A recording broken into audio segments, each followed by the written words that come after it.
Keeping Washington Safe and Working.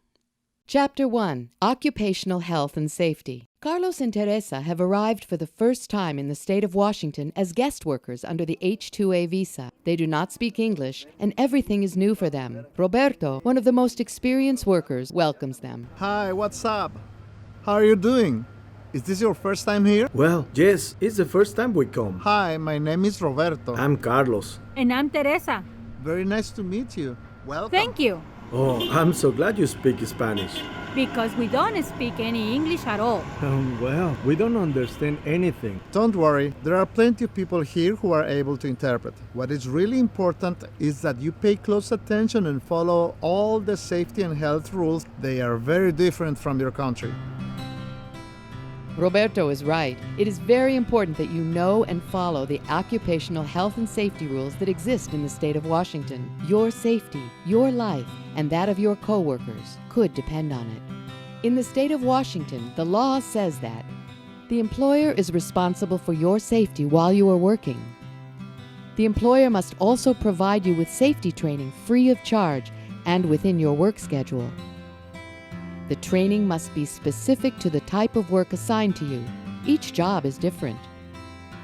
You must put what you learned from training into practice and use the safety equipment. And each day you must be able to identify and avoid potential safety hazard in the areas where you are working. Ah, good. Then they're going to show us what we need to do to be safe. That's right, and you have to pay close attention, especially if you have to work using some kind of toxic material like pesticides. If you have to use or be near a toxic chemical at your workplace, your employer must train you on the type of chemical products you will use at work, pesticides that may have been applied in the last 30 days in the place where you will be working, the use and handling of chemical substances and how to protect yourself from them, as well as what to do if you have been accidentally exposed to a toxic substance. And if there is an emergency, where should we go?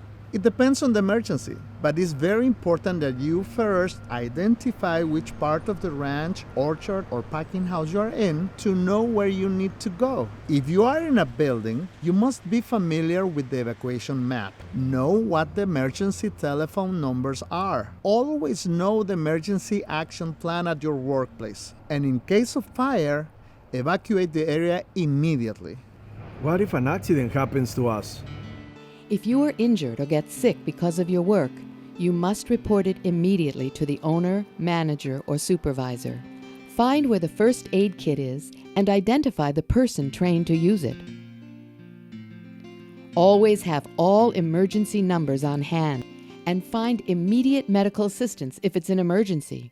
In the event that you become injured or get sick due to work reasons and require medical attention, medical costs are covered by the benefits granted to you by the Washington State Department of Labor and Industries or by your self-insured employer.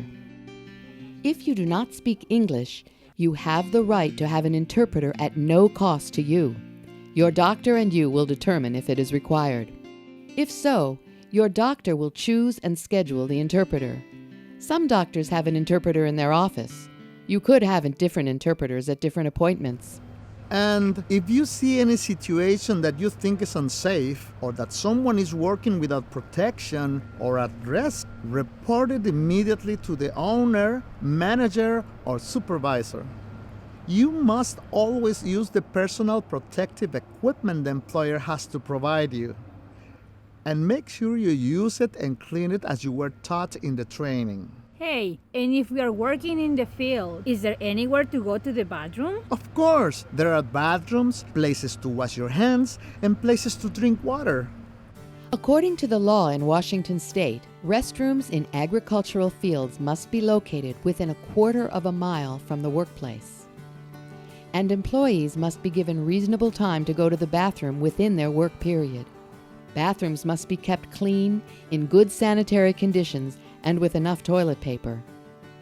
The washing facilities must have a tap and an adequate supply of water, soap, and single-use towels. There must be enough potable water. And single-use cups must also be provided. Thank you, Roberto, for all the information you have given us. It is very important for our safety. Thanks, Roberto. Now I feel safer and more encouraged to start working.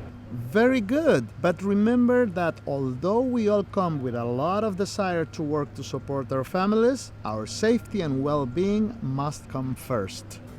If you believe there are unsafe conditions in your workplace, you have the right to file a complaint with the Department of Labor and Industries, and you can do it confidentially. If you see a worker in immediate danger, or if you have reason to worry about health and safety, call 1-800-423-7233 for help. You can also visit a local L&I office in your area. Be sure to read the Washington Industrial Safety and Health Act WISHA poster, which must be posted in a visible place in the work area.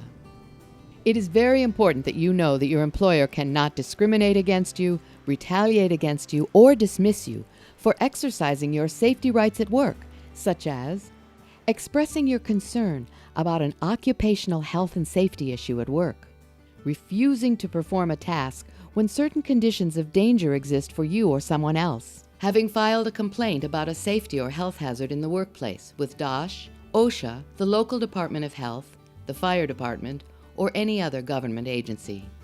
Contact the Department of Labor and Industry within the first 30 days of the retaliation or discrimination to help you determine if you have been discriminated against. Call 360-902-6088 or 1-800-423-7233.